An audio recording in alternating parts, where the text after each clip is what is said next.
safe. Be safe.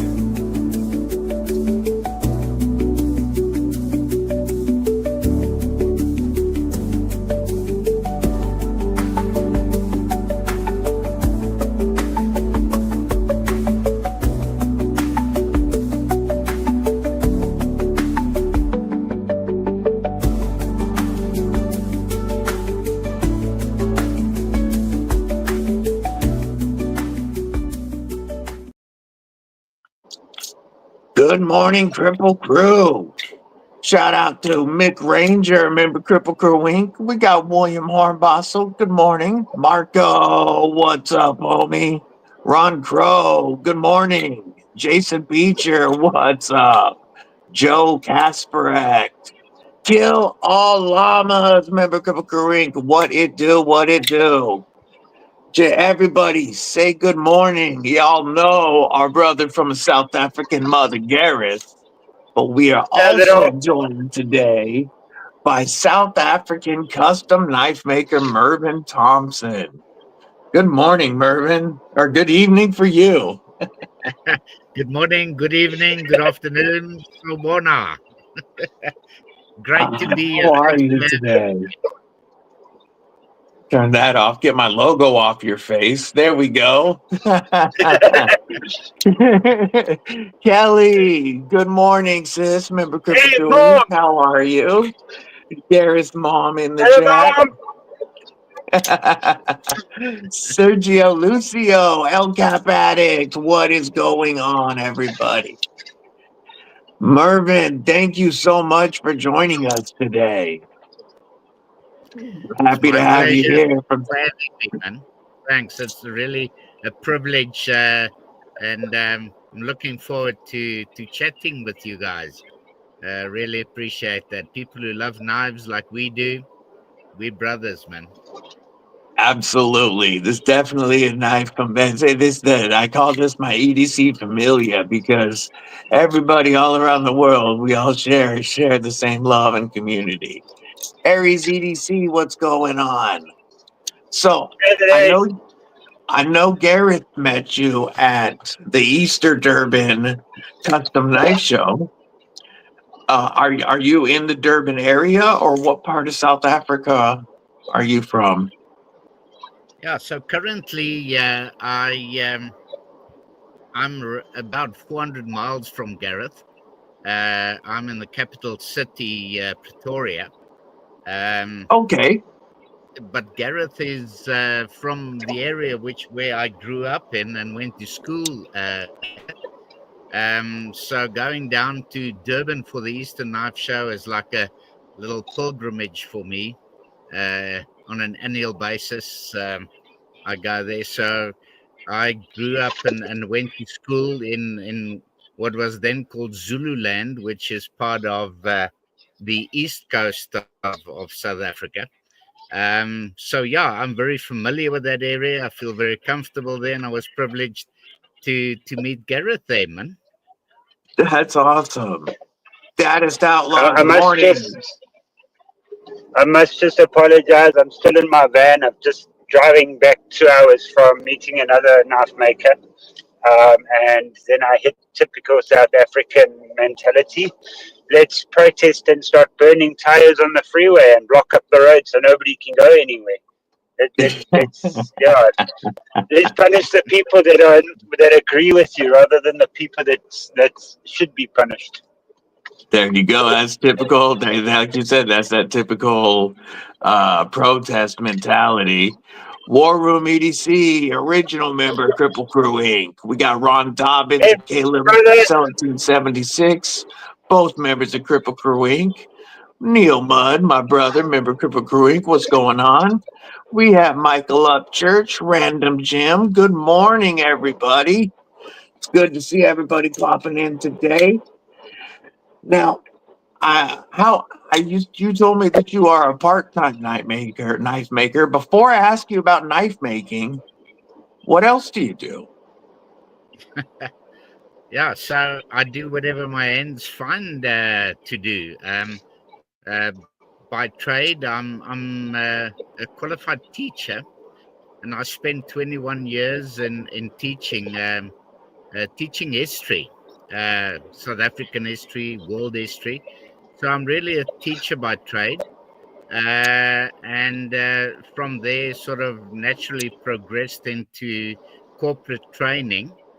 I worked for Anglo American for about 15 years. I managed uh, a trade school for about 3 years, and currently I'm privileged to work as a corporate trainer for a company in the financial business. Hence my move to Pretoria. So Okay. yeah, so I'm kind of dedicated my life to enabling others. Teaching, training, that kind of thing. That's awesome. Clint Crosby, good morning. Appreciate you listening in, Caleb 1776. Glad you're feeling better, homie. So, how long have you Hey, been Caleb. making knives, Mervin? Yeah, so this has been a passion of mine ever since I was at school. As a youngster, knives are just beautiful, practical things, and I just collected whatever I could. But life happens. Spent time in the army, um, varsity, and then work and life happens. As a teacher in South Africa, it's like a 24/7 job. And but once yeah, and no complaints though.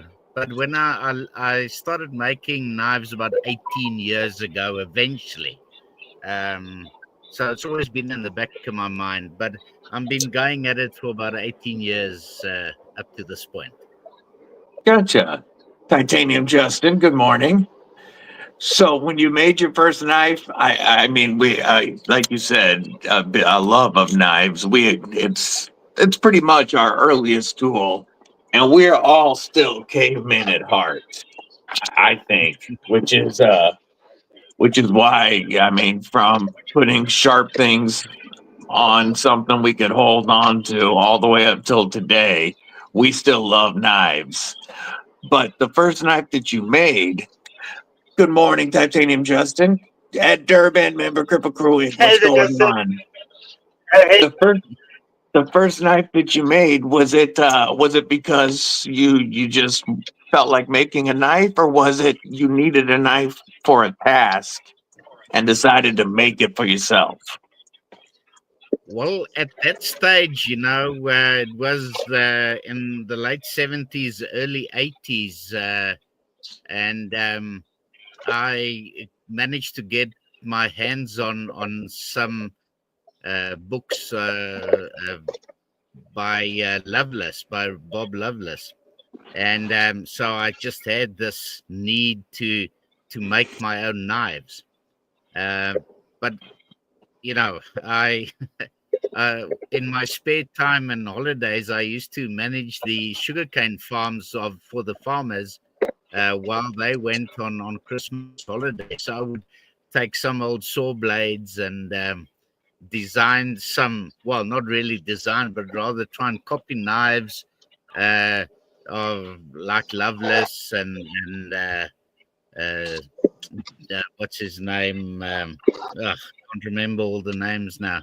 And on a little emery wheel, I tried making these knives. So it started just as wanting to make beautiful knives like those that I see famous knife makers were doing at the time.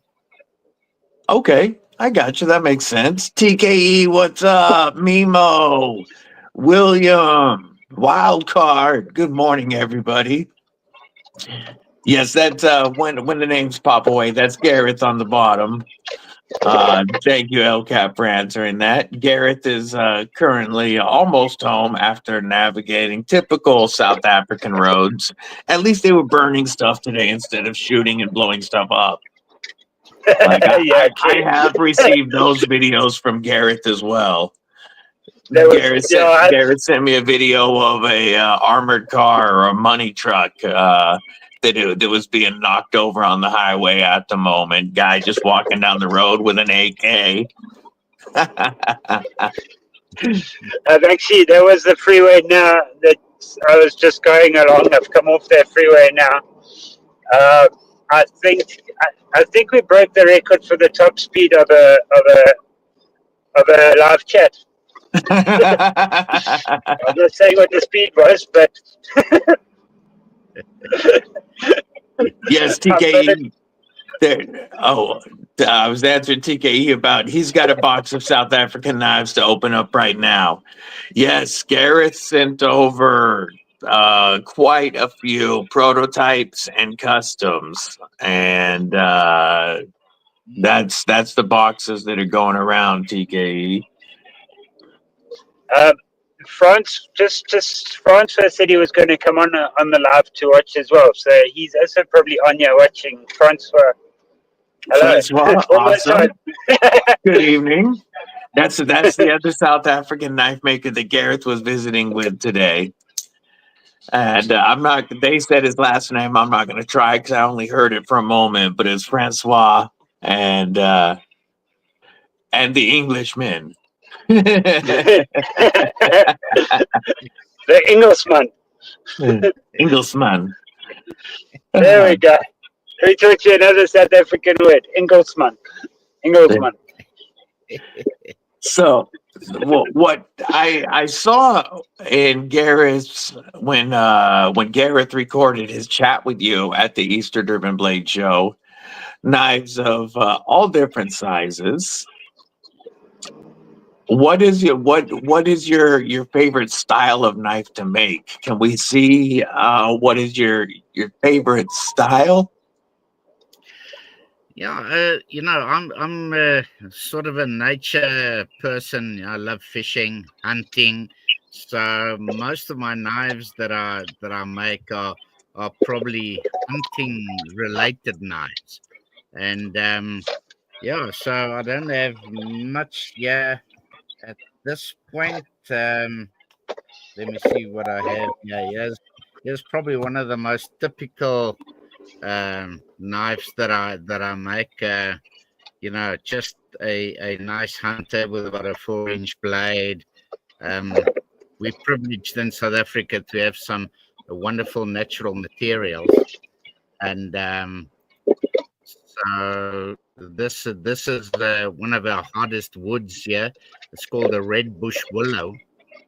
So yeah, this is probably typical of the kind of thing that I make mostly.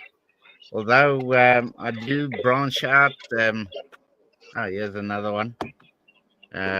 Very similar, but it's got this little hump here for your thumb or when you skinning. Yeah. So once again, some beautiful South African wild olive wood. Nice. And The handle materials you guys have available over to you over there are amazing. I'm gonna pull up a picture on your Instagram right now that's very similar to the knife you were showing us to show so that folks can see a real clear shot of that hunting style knife with the hardwood handle. This would be similar in style, I believe, to what you were just showing us. yes, yeah. I'm gonna jump off for 2 minutes. I've just arrived home. Got to quickly park up and run inside and all of that. So I'll see you guys right now. Roger that. And one thing that I wanted to ask you about on these, because I see this bolster area up here up front, but that looks like it is absolutely part of the full tang of the blade. Is that knife? Sorry, was a knife that I posted as part of the advertisement for the show. But that was actually made by a friend of mine, Hilton Rutherford, and he is a bladesmith. So that is an integral, what do you call it, bolster? An integral bolster. Yeah. So, there's kind of two sides of knife making here in South Africa, is where we the guys that say the real knife makers are the guys that do the heat and beat, the bladesmiths, and then us like myself that do the stock removal. Stock removal. Yeah, they would refer to us as knife making light. So Well, I actually found one here that's a little bit shorter, but this one yeah, looks to be one of yours. This is the this is style the that I one. was looking for with that bolster. Yeah, That's what I was looking for. yeah. Folks, So this is one of Mervin's knives. And that's right. and Gareth, I saw that in your chat with him, you said that you really like doing the bolsters like that on the knives. Yeah, like I said to Gareth, I'm a bolster type of guy. To me, it adds some beauty to the knife. Well, it's got a functional purpose as well, but I just love the look of a bolster. Although I must add that making a knife without a bolster is much easier and much quicker. Yeah, So, so I'm looking in future to doing a few more knives without the bolsters. like Looking this, to get a more like better. this one here. Yeah, that's a beautiful little knife. Yeah. Yeah, While we're talking, I'm just showing a few of the knives mm, from your Instagram, and these are definite beauties. What yeah, is your thanks. favorite steel to work in with these, or when you're making hunting blades? Well, I think over the time we've been privileged to have access to more and more types of steel. That's So for sure.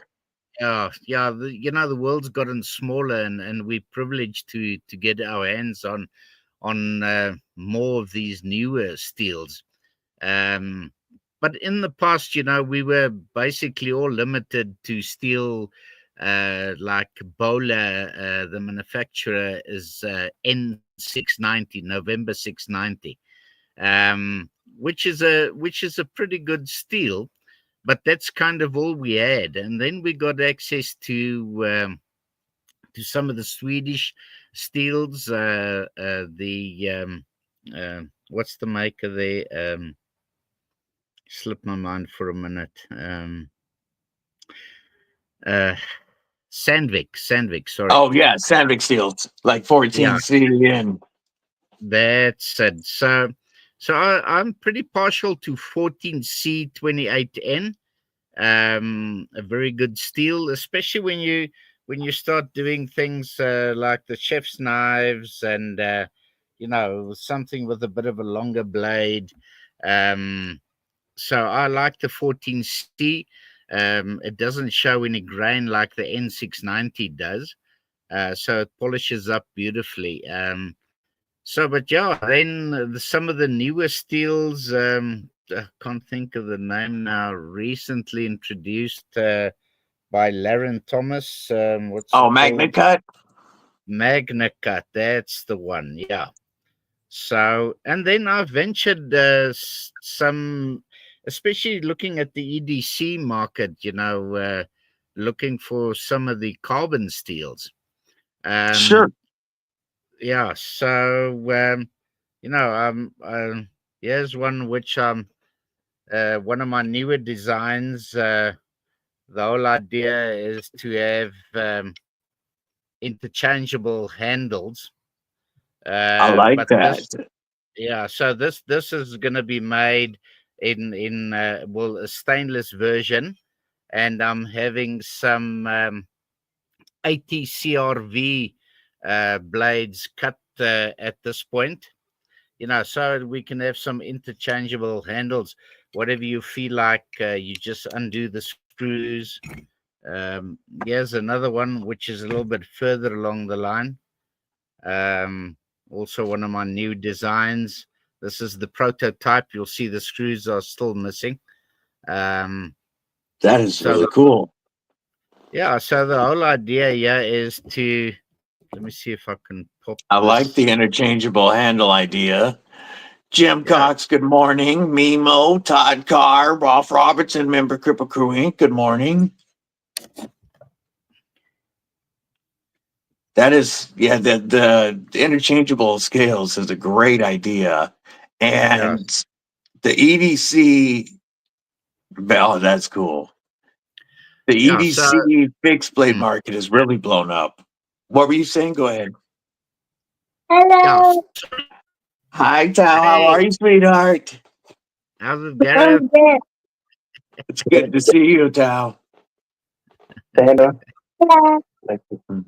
Little Hello. sweetheart. Okay. Good. Love you. I got a tent. You got a tent? Yeah. Awesome. Are you going to do some campouts? It's only for in the house, so now so I'm gonna go in my tent. That sounds like fun. You can go do like some inside Gonna watch, adventure camping. I'm gonna watch while I'm in my tent. My headphones. Yeah. Go watch in your tent. Love you. Awesome. Go have fun, sweetheart. That's dope. She wanted to say hello. Sorry. Oh no, that's always you know the Cripple Crew loves to say hi to her. I know. And it's. I always laugh. Her name's Teo. Teo. Okay, so I There we mispronounced go. it. I Yeah. mispronounced it. She asked me the other day. I've always read it as Tao. Teo. She, she asked me the other day, Daddy, why does that man always call my name wrong? Uh, Teo. Okay, I'll get it right now. Oh, what a Mer- job. Mervin was showing us his EDC fixed blades he's working on that have interchangeable scale options. Nice. I didn't even know that he had that. Quite interested to see those too. Sorry if he's reshowing or show me we can see later. No, that's okay. I'm happy to have him show it again. yeah, no, Gareth. Yeah, so I was just saying that I'm in the process of developing those. So these are the prototypes. So this is Okay. the design. I got some hippo tusk with a red liner. So if you can take that off, and then you can get something wooden, or maybe some G10, or whatever color variation you have. So that's the concept. But being a part-time maker, you only can do so much during a day, and if I'm not at work, I'm in the workshop, and then development and the making of sheaths becomes another mission. Yeah. Yes. A Uh, good EDC sheath yeah, is definitely different from a hunting sheath. yeah. See, so this is Talk, what I call Oh, multi. I like the way that you're doing that so you can run your belt either way. That's it. You can have horizontal, vertical, left or right carry. So so that's the idea. talking about the sheaths, you showed me something very interesting which I'd never seen before. Maybe it I made is a note about this too. yeah, because you mentioned it the other day. Your sorry, my brain's still a bit fried. Your lanyard on your knife. You were showing me at the show where you can take it and strap it, buckle it onto the sheath so that it doesn't get lost. Yeah, Yeah, I made a note of this. I was going to bring this up as well. I really think this is a cool idea because like he was saying, when you're out in the bush, sometimes when you're using a knife, you do want to be able to strap it around your wrist. But you also, yeah, when you're running around, don't want that strap getting caught on anything or your knife getting lost. mm, Yeah. yeah. So that's the whole idea. Yeah, is to have a lanyard sorry, man, I never thought of preparing one. Yeah. But so a lot of my hunting knives will have these little lanyard holes, and even the EDCs will have lanyards like this as well. And the whole idea is that you would have the lanyard, and you'll have some kind of a little, what would you call it, a little A bead knobbly, or something? yeah, a bead, or I like putting a little bit of warthog tusk or something like that on the end. And you would actually then put this down below the strap, and if you close the strap, the little bead would stick up against it, so the knife can't fall out. So you just unclick that, and your knife will come out with the strap. Yeah, so that's the idea. If you guys want to see it in action, first off, One Moon, hello, good to see you. I hope surgery went well, homie. Ginger Fisher, remember Kripple Krew, what it do? And the soul stone that you see here, this is in via the pass around. This is not my knife, but this is one of the most just overall badass knives that's ever come in for review. It just got in yesterday, so I figured I'd put it on screen. But yes, I agree, Joe Isabella. The Soul Stone is badass. But if you'd like to see that lanyard in use on Garrett's video, at the show, Mervin had a knife that had that long lanyard or thong on it. It had a leather one that you could easily loop around your wrist if you're, need control over that knife.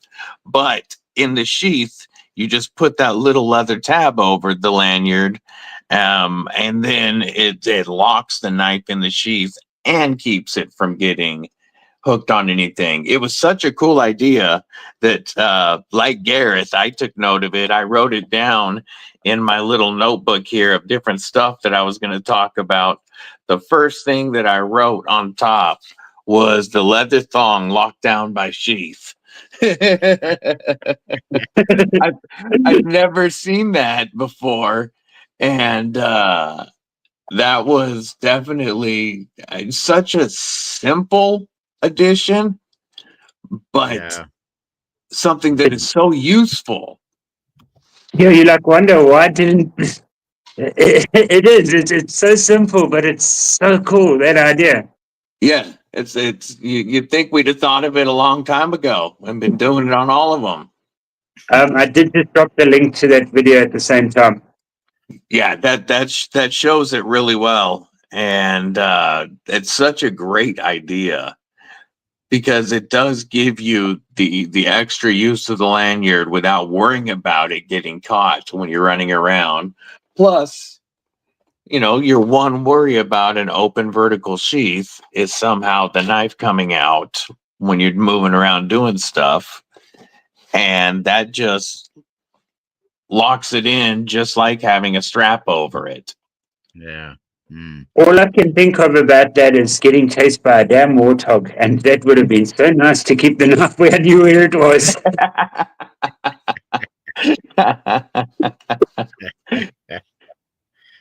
Yeah. So do you do your own? Do you make your own sheaths as well? Yes, I do. I'm actually sitting here. I got this little loft, which is my leather working loft. Unfortunately, you can't see much of it now. But yeah, all around here is leather and half completed sheaths, and back there is where I do my coloring and my crimping of the these little pins and stuff like that. So yeah, I do everything myself, hand stitch. Wow, Yeah, that is a lot of time going in. So you're a one-man show. Yeah, I'm a one-man show. So yeah, I do the marking, and then I use these lacing clippers or nippers that I I ground down a little bit to give me a nice little hole. And yeah, so I do everything. Yeah. So in the mornings before work, not wanting to stress out the neighbors, this is what I do in the mornings before I go to work, and in the afternoons I'll do the dirty work that makes the noise.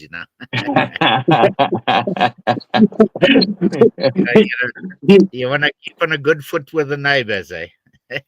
But this is Africa. In suburbia, we have chickens inside people's yards croaking away early in the morning. I'd rather hear somebody making a knife than that damn chicken, because that damn chicken's going to be called KFC soon.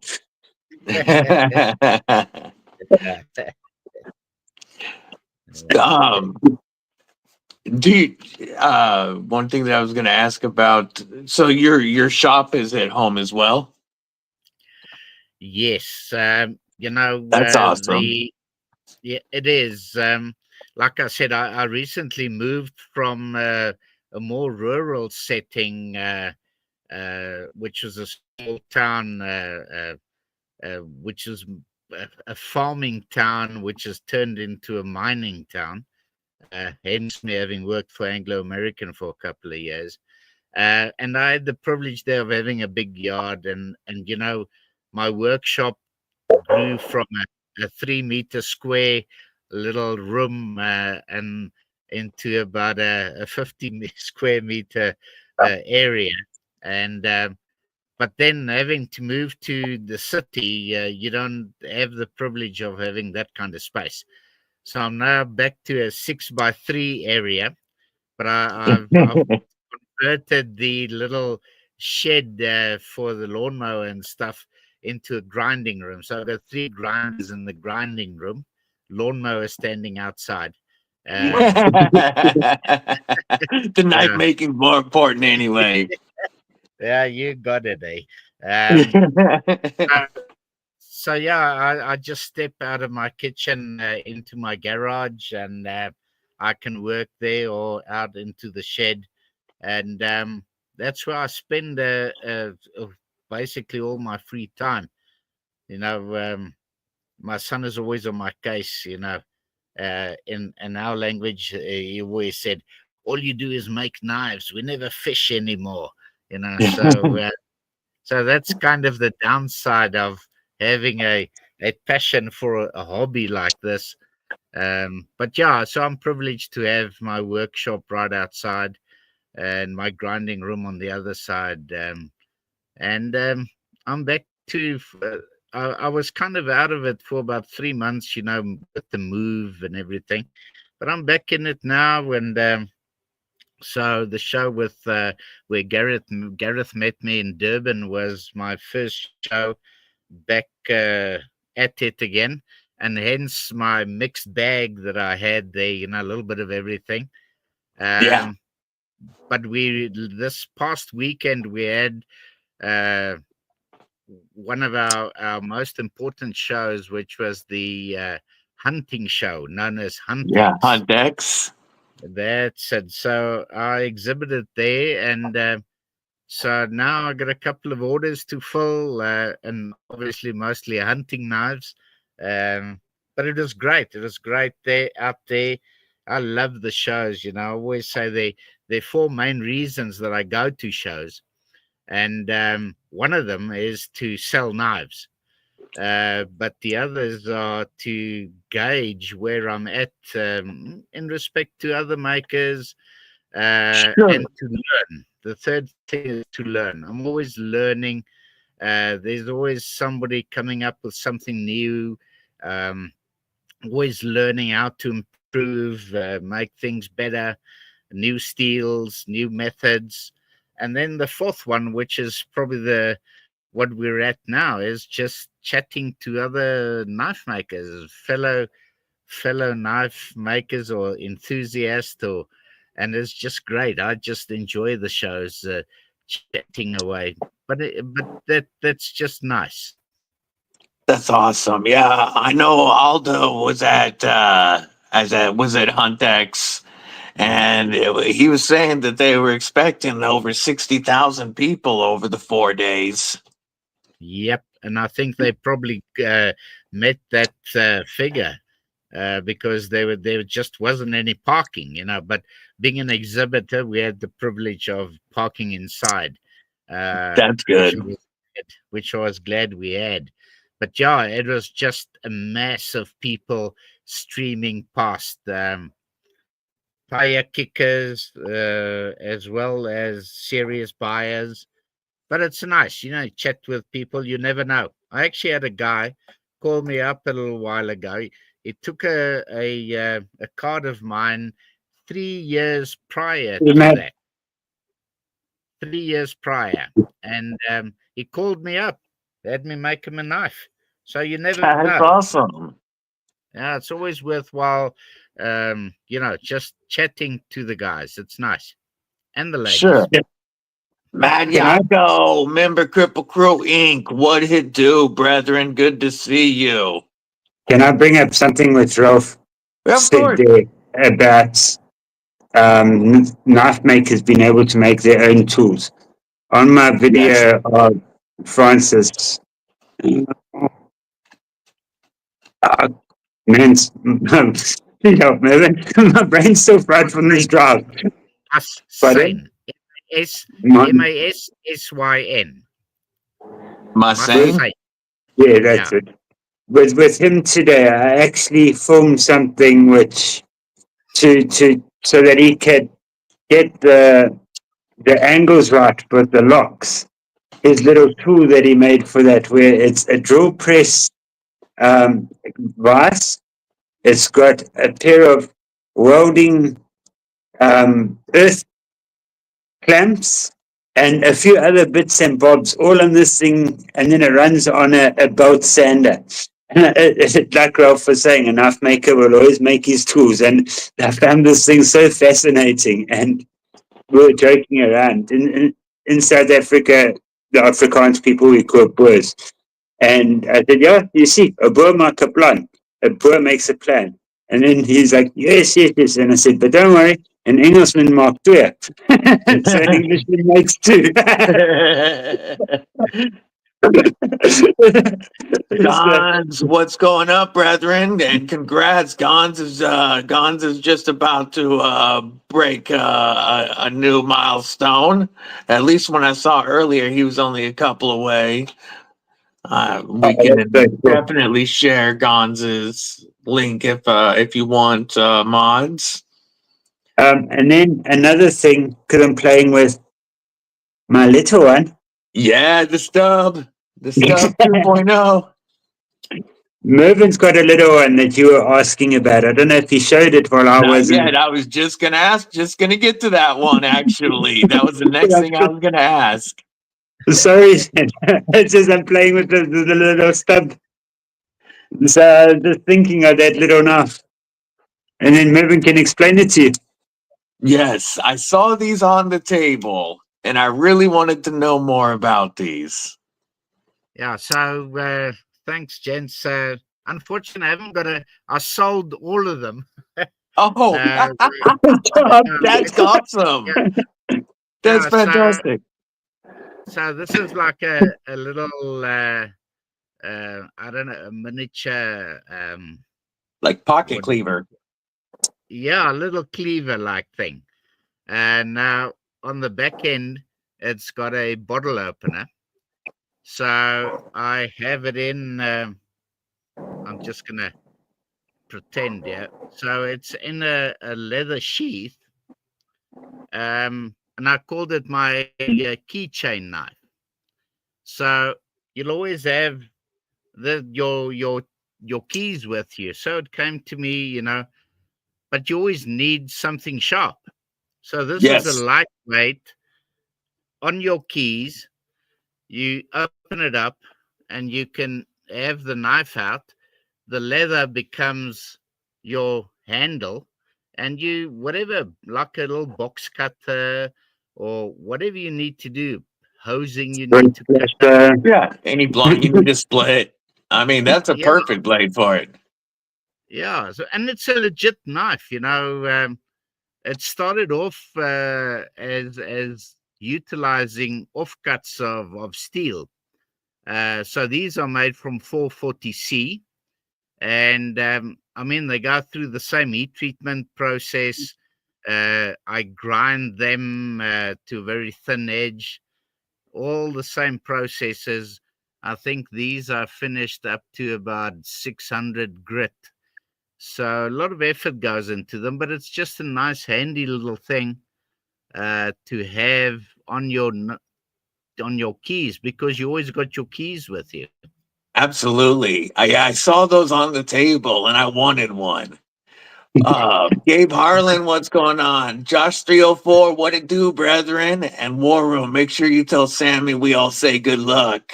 So how much does something like that run? Okay, so I sell them for if it's just the plain leather with veg tan leather, which I've colored in different hues of brown, I sell them for 350 rand, South African rand. I don't know. Yeah, what I'm gonna do a I'm conversion looking at real that quick. now. Yeah, that comes out to 20 bucks, folks. That comes out to 20 US dollars. Is that good? That's awesome. Okay, well, glad to Mm. hear. Yeah, but then this I have here some colored ostrich shins and some ostrich skin. You can see little knobs there where the what's his name's the feathers are plucked. Yeah. Then I sell them for a little bit more because the leather is a bit more exotic, and then they go for $400. Okay. So like Yeah. $25. That's not bad at all. No, well, that's good to hear, man. I haven't really done the conversion because every batch I make, I sell them as fast as I can make them. They were still on the table getting made when, at Yeah, you the can Eastern see outfit. they lie They were here. still getting made. Yes, I got all these little bits and bobs. There's an orange one. I got some green ones, some brown ones, some white ones.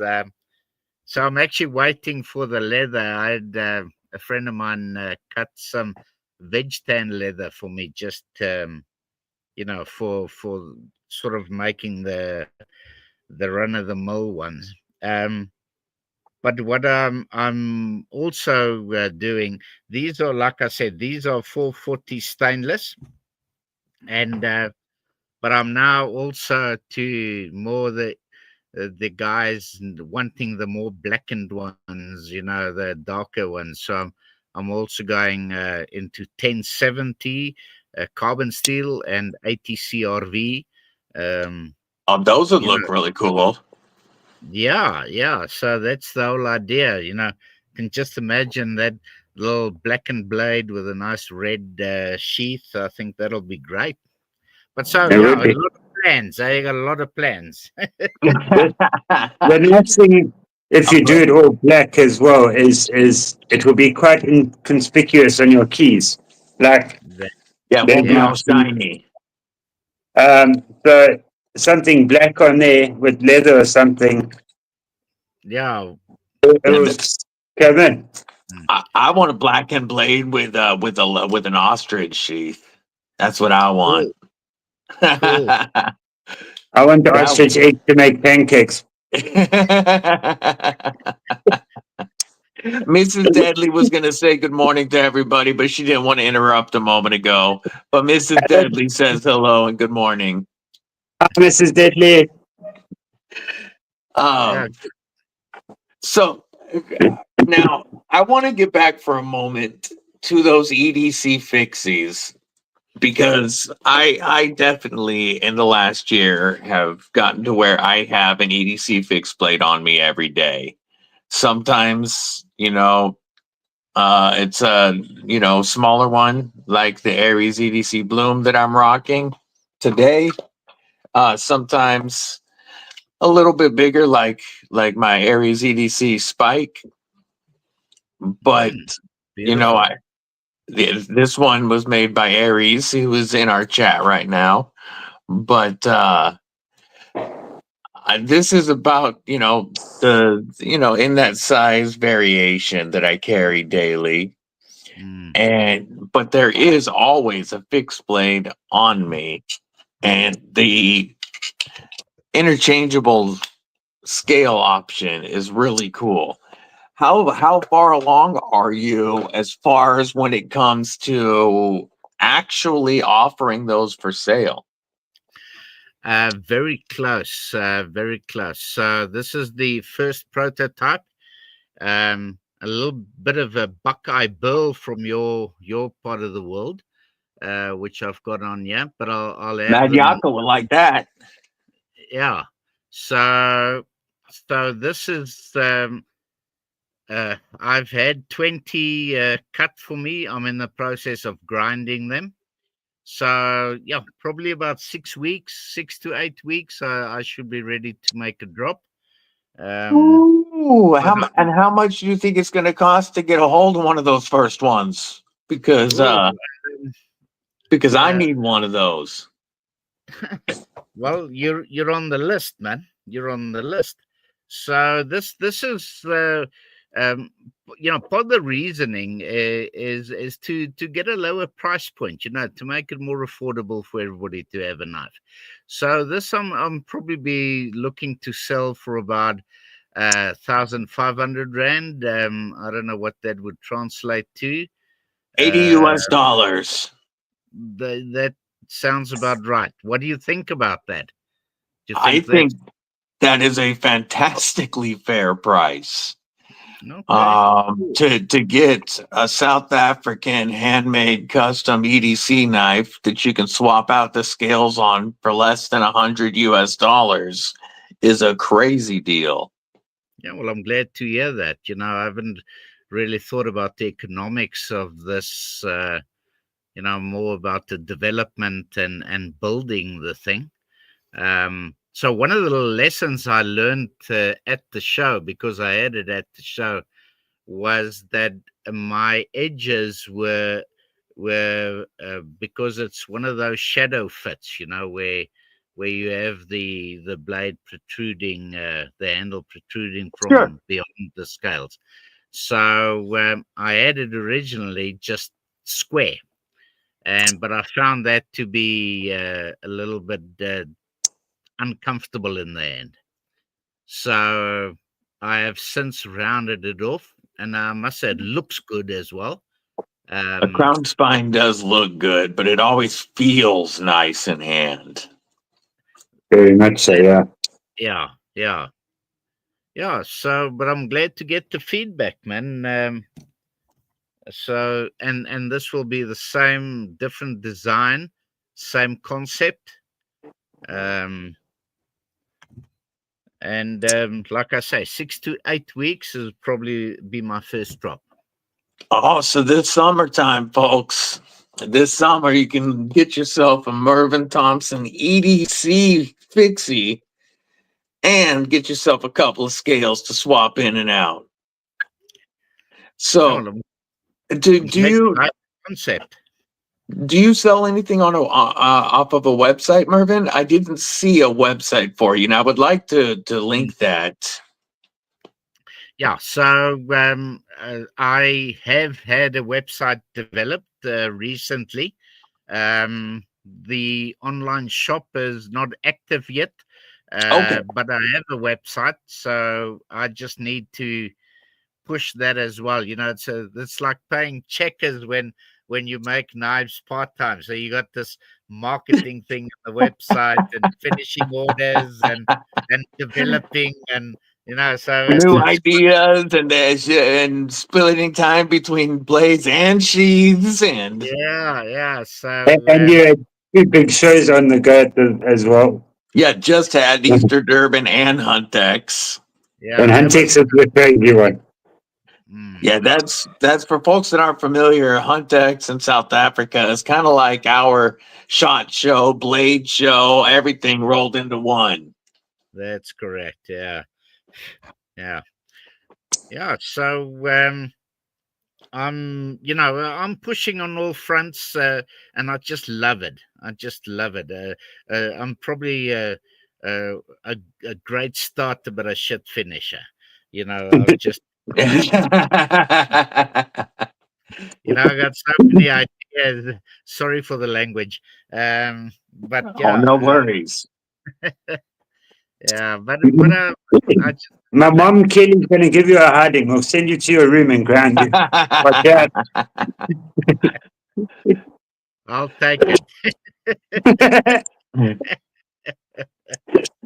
Now, Yeah. there is one thing that I have found is that the passion for knives in South Africa is like per capita. You guys use knives more than folks over here now. A lot of folks over here have become soft, and you know, everything is done for them. And there's folks now that don't even carry knives anymore, and probably haven't bought a knife in their adult life, which makes no sense to me. But oh, we lost Mervin for a moment, but says he's got audio still. But yeah, South Africa, definitely there is people are still closer and more tied to their blades. very And much so. And are you? Oh, there's Francois and Francois. Massin. Is it Massin? Did I Massin. butcher it? Massin. Thank you for joining Mason. us, Francois. Gareth, I know, was very excited after getting a chance to chat with you today. Very much so. Very much so. Wait till you see the stuff that he's got.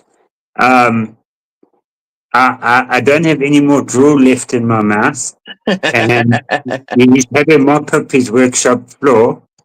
But he is coming through to Blade Show. He's going to be at table W18 or 18W. And he's actually sharing, he was telling me today, he's sharing a room with Johan. Oh, Johan Jordan. Johan's Okay. going to be there too. I think so. Francois, just can you just confirm it was Johan Jordan that you were saying you're going to share the room with? Man, I wish I could be there. As you can see, I've got two Johan designs on the table. The parakeet should be here Monday. But I love Johan's designs. Yeah, just the stuff that I saw today. Blah, blah, blah, blah.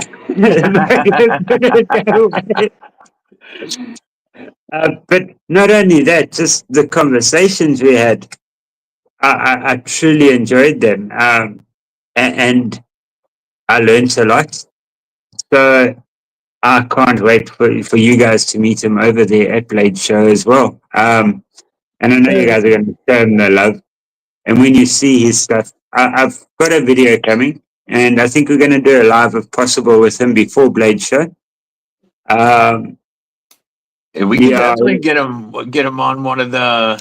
I'd love to have him on one of the shows before Blade, because the stuff that he's got inside his place is wow.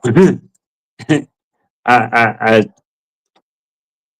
just the so much work goes into one of those, and you see it. It's unbelievable. Yeah, and I agree, Josh.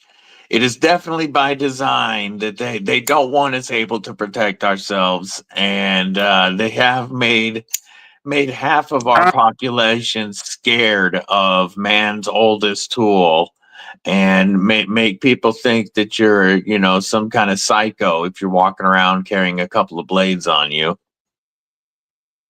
I don't know what's wrong with a couple blades. You need 5. That's about the going rate, isn't it? Yeah. I mean, I've always got several because you got different uses, different reasons. Yeah. This one's for work. This one's to open a box at work. This one's to open up more knife boxes. That's to protect my boxes. And then we got the beef jerky protector. And he says, yes, Johan will be there. Oh, yes, there we go. And this one to protect the protector. And Have a great day, Mud. Get some fish. Yeah, that's why men's pants have so many pockets. That's right. We need them for all of our knives. Mimo says it's illegal to defend yourself with a knife in Canada, which is just crazy. I'm going to pop Mervin off the stage until his connection issues get back to us. I'm keeping an eye on it. Yeah, he's got typical knife stream, folks. There's going to be some connection issues, especially when we're dealing across the world. I'm sure Mervin will be back soon. Laid off Pete, what's going on? Member of Kripple Krew Inc. I wonder, maybe I should pop off and just chat to Mervin and just tell him click on that same link and see if he's okay there. Sure, if you'd like to, and then I'll let you back on when you guys are back. Perfect, I'll do that right now. So, I do want to take a moment to say the Soul Stone is freaking crazy. This just came in yesterday, the Beard of Doom, the Katuo Soul Stone. Chonky boy. This one's the full DLC. And this is a massive chunk that is actually very comfortable. Very comfortable to hold and use for such a big wicked knife. I do want to say the way they did the jimping on top is one of my favorite I have seen. And it does feel good. Absolutely. Rather be judged by 12 than carried by 6 every day. This Beard of Doom Soul Stone is so wicked.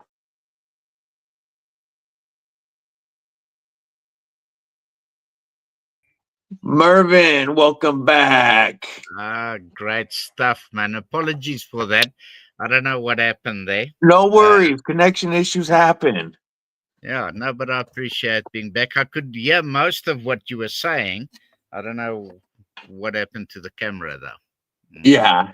But yeah, what I was saying is that there's still overall, for the whole population, there's a lot more of a passion for knives over there. Over here, it's getting to where we're almost a niche now, for those of us that love knives and actually use them in our daily life.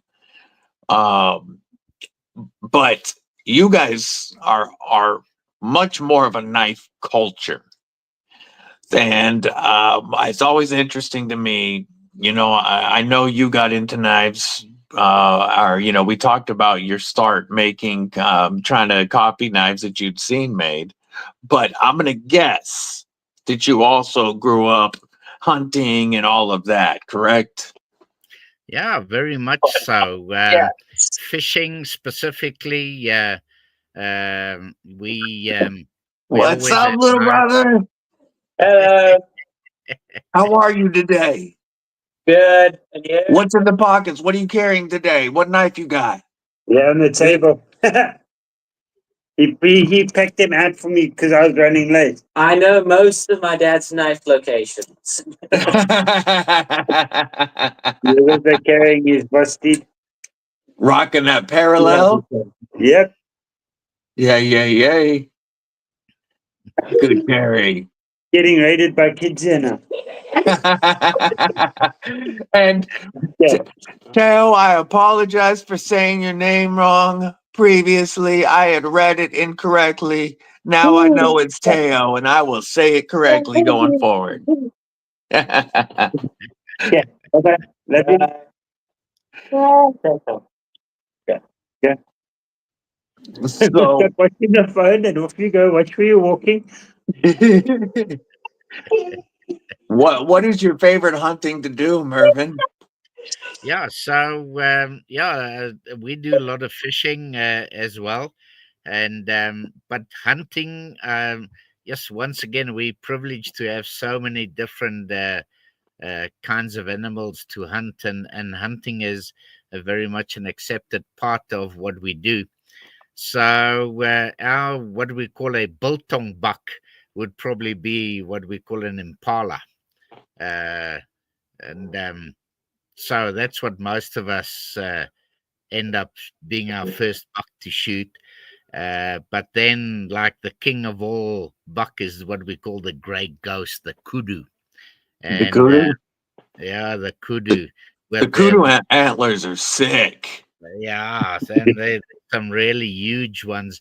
There's one hanging right here, which I was privileged to take on one of my hunts. I think that was about a 69-inch, which was quite a good kudu. Ooh. Yeah, I never realized it was that big. I was just so happy to see it. Yeah. It had its hoof in the air and it was like hitchhiking. To take it So you along. sent it on a rocket.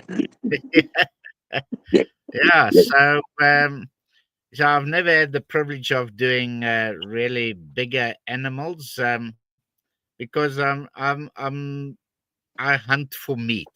I Sure. hunt meat, and so that's what I do. I'm not really a trophy hunter.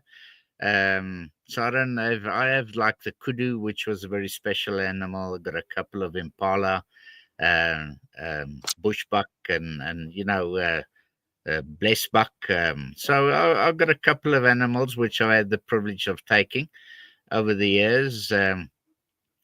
But as I get older and I try and somebody told me the other day, and I don't know if it was Francois. No, it wasn't Francois. Somebody said, I'm trying to fit 2 ton onto a 1 ton chassis. So, uh, yeah, so as I grow older and a little bit bigger, walking through the bush is becoming much more of an effort. But but that's how You know what most the of us. problem is? Yeah, You're not doing enough of it. There you go. You're not yeah, Yeah, doing enough of it. that's a good weight loss plan. yeah, More hunting.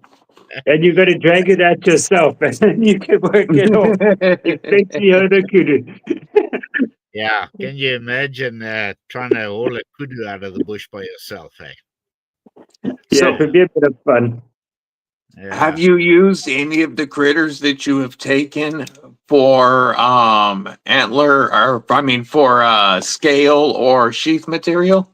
Yes, definitely. Uh, I I quite often use giraffe bone, which some of it I source, but I also had the privilege of taking a giraffe bull a couple of years ago, um, That's which weighed about awesome. they weighed about a ton. That thing, literally. All I can think of is when you say you take a giraffe, is that good when it hits the ground. Yeah, but It makes a thud. only then you realize how big that thing is, eh? And Well, then I was trying to chase one the other day to get some bones for the guys. He ran too fast. yeah, during that hunt, I also managed to shoot a blue wildebeest, and I kid you not, the blue wildebeest weighed the whole carcass weighed less than the front quarter of that giraffe. Wow, Yeah, just gives that's you an idea. crazy. It's an amazingly huge animal. Yeah. Can you You imagine that you could put the neck skin down your passage as a rug with the back half of it in the lounge? Well, I promise you, when that thing was wet, the skin was wet. It took 6 of us to unload it. So it just weighs so much. So that was an amazing animal. But to answer your question, yes, I do. I use giraffe bone very much because it colors so beautifully. It stains well, and it Yes. touches up to a shine you can't believe. Very Uh, good.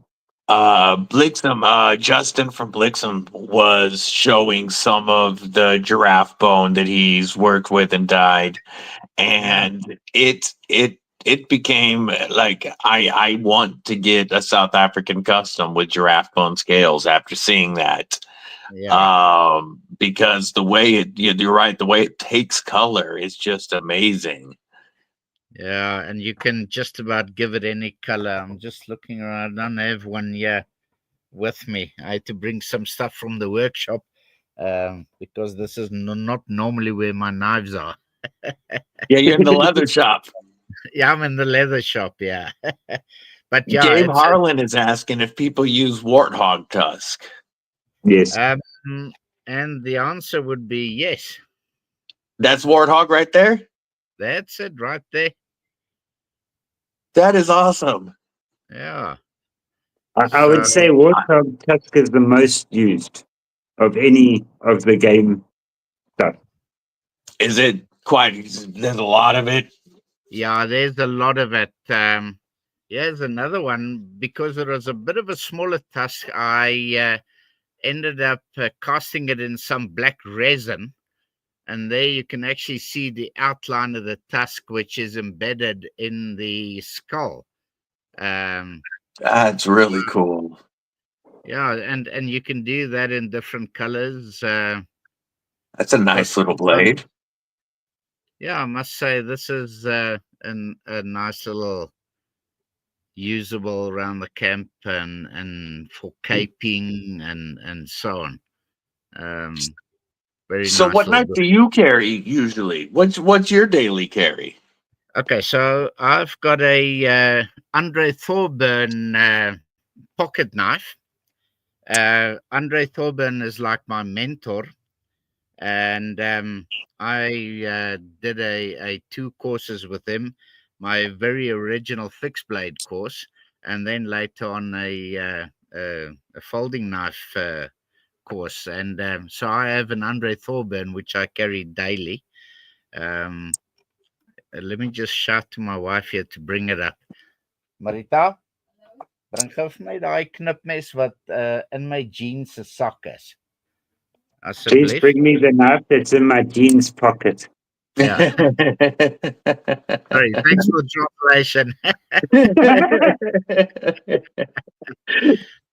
So that's my daily carry, because it's small, and you know, as much as you say about our use of knives in our culture, you know, if I was to go to work with one of these next to my side, I probably won't. In the financial building, you might get a little bit of odd looks. A So little different in the finance district of the capital, though, right? So here's my little Andre Thorburn. Ooh, look at that scroll work. Yeah, look at the line. Oh, all the way down the back. That looks beautiful. And I just love the shape. Yeah, nice sleek profile. To the grind. Absolutely beautiful, beautiful little knife. Eh? That is gorgeous. Yeah, so And this that's is all handmade. This is all handmade by Andre Thorburn. But you'll see similar stuff with Francois. Francois is also a guild member. Francois makes beautiful stuff. You know, we're really privileged to know all these knife makers, and I told them at the show. So one of these days I'll own one of his as well. So That looks like it's got a wicked hollow grind. yeah, it does. It is a beautiful little knife. That's awesome. We've got a question from William Hornbossel asking how or what do you treat antler or bone width for knife handles to make the marrow harder? Okay, so in terms of the giraffe, you you color them, but the reason we use giraffe is because of its thickness, because you can imagine that bow needing to carry that ton of weight. So it's a very strong bone, a very dense bone. So you don't really need to do much. But when I do color it, I put it in a bonding liquid just as an added extra. But you don't really need to do anything other than that. And the same with this is like ivory, the warthog tusk. So you don't need to do anything to it. When you do the tusk, you can see. Gotcha. It's already really strong. Yeah, it's a very dense material. So, what we normally do every now and then, you just need to a little mineral oil, just a little mineral oil just to keep it from drying out and cracking. But you Gotcha. don't, yeah, so a little mineral oil is about the only thing you need to do. But, natural materials move. That's what happens. So, after a year or two, you might feel that the steel might protrude a little bit. Gotcha. So yeah. But yeah, so you don't need to do anything because of the nature of the material.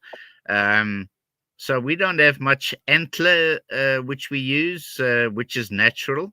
Whatever we use is probably what we get from Europe or India and stuff like that. But we use a lot of buffalo horn as well, and the buffalo horn shines beautifully. But also, it's a natural material that will move. A little bit of mineral oil is about the best you can do to just keep it from cracking. Okay. Shrinking, yeah. So, yeah, I So- don't know. I hope that answers the question. You did mention something that leads to something else I was going to ask, and that is, do you also make folding knives besides the leather keychain knife? Yes, I do, but much less often due to the amount of time it takes, really. And as Gareth was saying just now, people like Francois and those guys, they have it down to a T in terms of their workshop setups just to do particular parts of the folding knives. But I got a couple there which is incomplete. Testimony to me not being a very good finisher, but I do make well. Yeah. So yeah, I've actually got a couple on the table in my workshop that are the blades have been ground. I got some Damasteel blades as well as some 14C blades. Which are ground. They just need to be finished and put together. And finishing, I think, is probably one of the lessons that I've learned and been reminded of constantly, is it takes a hell of a lot longer to finish than what you think. Yeah. A lot longer. And I'm not just talking about sharpening. I'm talking about really putting up the shine, buffing it up, taking off the buff soap, cleaning out the lanyard holes, and there's just so much to do, and I always get caught out. And that's why when I went to the show in Durban, I had a ton of stuff which was like 99% complete, but not good enough to put on the table. So Do That you makes have sense. that purple one with you at all? That purple knife. Oh, I fell in love with that one. okay, so That's the one that sold at Antiques.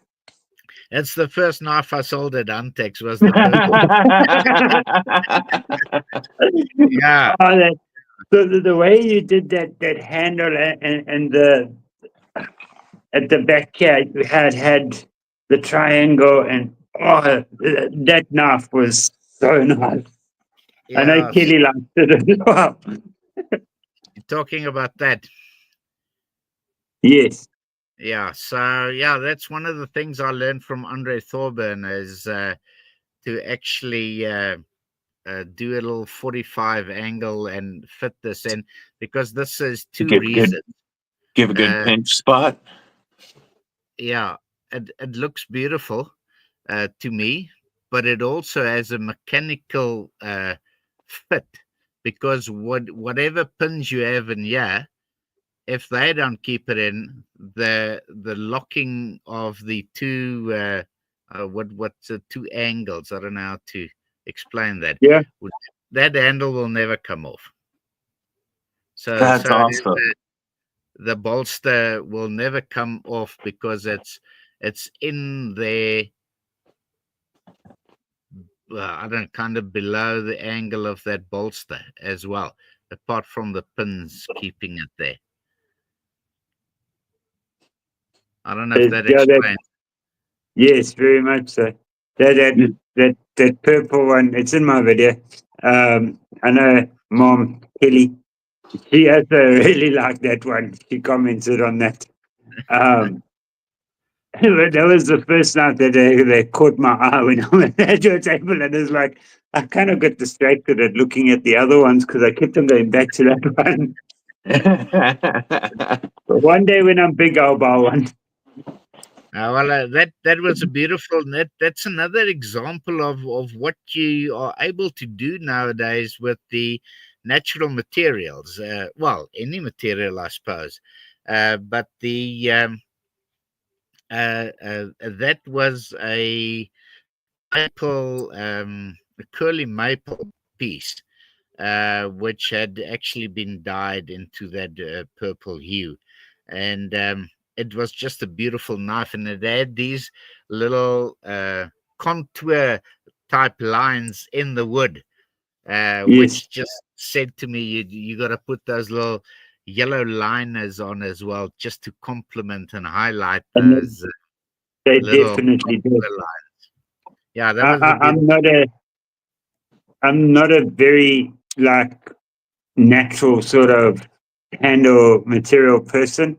I like my card, my G10, my carbon, and but that knife, yeah, I would take that. I would definitely buy that one. that wood just looks so incredible. Yeah. But if you're partial to that, then this kind of thing might work for you. See, this is a Makata, which is made by a local gentleman. It is Hessian Micarta, so which you have these like coffee bags which are compressed, and if you look closely, you'll see the actual lines of the Hessian in there. So That's yeah, really cool. So it's micarta made from coffee bags. yeah, That's it. sick. Yeah, Illuminati Ninja. What's up, member Kripple Krew Inc.? Hello, good to see you. And gifting one membership to Kripple Krew Inc., which went to Ron Crow. Welcome, Ron Crow, to Kripple Krew Inc. Everybody show him your emojis. Give him a good Kripple Krew welcome. Appreciate the support and good to see you, Brother Bluminati. I need to make up for some time, or not for time, but for ones I've missed. So there we go. Happy birthday, DBD, even though it's not your birthday. And Garrett gifting 5 memberships to Kripple Krew Inc. First off, My thank dad you, got Garrett. one. My And we dad got got one. Jesse got one. Garrett's dad, Brian White, got one. Terry, 1931 Leatherworks. Thomas Mack and brother Brian F. all getting memberships I love from it. Garrett HB. I Thank you, love it brother, when for it's the all support. people. I love it when it's all people from that are always in the community. When you Yes. see all their names, it's like, Yeah. oh, perfect. Yeah, it's awesome when it's a good draw like that. Much appreciated. And everybody, show your support for the new members with those awesome Kripple Krew Ink emojis. We'll give you a South African salute. Yes, I appreciate the support, everybody. Warhog. Right. Yeah, this Warhog, Mervin, that he and I both have, the pickled steel was designed by Johan Jordan, as was this artisan Cleo, named after his wife. Our boy Johan actually has 23 Is it, contracts currently for knives that have just dropped or are about to drop. And there are Beautiful. I was two explaining, Kaisers. Go ahead. I was explaining to Francois today about the Warhog, because I don't think he had seen one. So I now love I the can Warhog. show him one, because I didn't have mine on me because my one was on holiday from work. So Yeah, I love the Warhog. This is one of my favorite EDC working knives. I'm really looking forward to the upcoming 14C and M390 versions, but I love my D2 Warhog for putting in that work. Such a killer knife design. And Aldo and Johan definitely translated this one well. Then we've got Miguel Hetzel over on this side with the Rhino and the Capilavaro. These are both Miguel Hetzel designs. I had the Typhon and Blood Eagle from Mornay Svart and Jonathan Jacobs, but those are at those got sent on to Darkwater. He's reviewing those now. who's got the green one? I haven't received it yet. I don't know who's. I know Chris just sent his box on, and I know that TKE just got a box from somebody. Because that's the Francois Couture one. The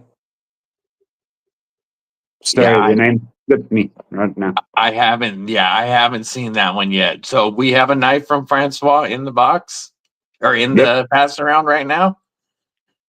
Ooh, Yep. I'm looking forward to that.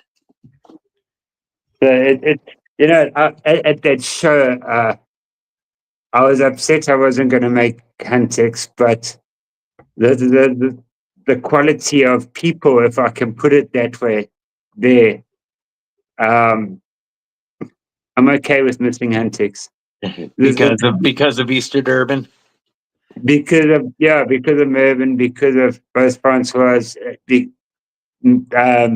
Nico. There's a couple of guys that it is so nice to have met them and to be able to chat with them about stuff and that. I know that one of the ones Chris just had was the DBLs. I know he had the DBLs. Yes, no, it wasn't that. It is the.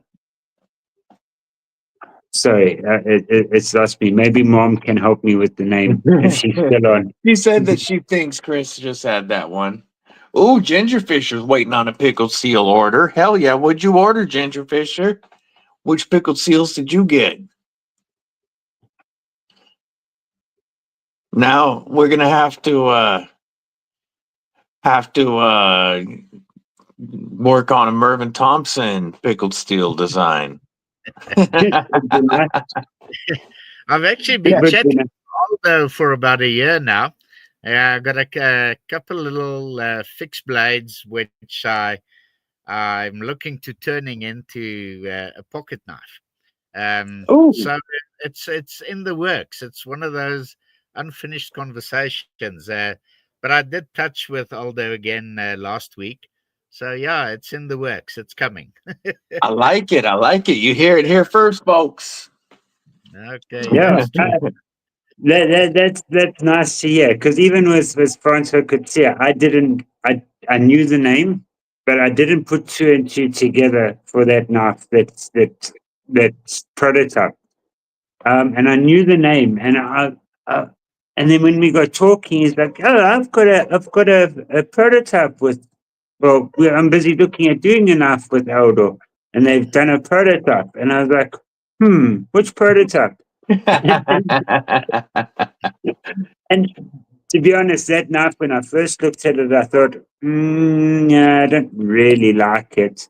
But then I got playing with it, and it's like, okay, wait, I like this. I do like it. It's funny how when you get a knife in hand and you feel what it's made for, how it can definitely grow on you. That one that you've got there in orange, the Yep, Rhino. the very Rhino. much so. The Rhino, I wasn't a huge fan of the looks, even though I knew it would be useful. But when you get it in hand, it is so comfortable. And then this blade shape is just made for working all day long. I mean, you've got a nice low tip for any type of utility cuts, enough belly for anything you need to do. Comfortable ergos. Yes, this is one of those knives that grew on me after I got it in hand and realized what a comfortable user it is. I looked at it and it's still damn ugly. It's still ugly to me. But some people like ugly dogs and they're still nice dogs. And ugly people get married all the time. So There we go. It's got a nice personality. yes. It's a personality. It's the inner beauty that counts on this knife. Yes, it's got a butter face. Everything's not butter face. the pickled steel butterface. That's going to be the Rhino's nickname. Oh, yeah, everything's not butter face. Oh, no offense, Miguel. No offense, Miguel. But it's not a pretty knife, but it is a very comfortable knife. It does look like a Rhino, though. Like I get the inspiration 100%. My water girl's getting me some water.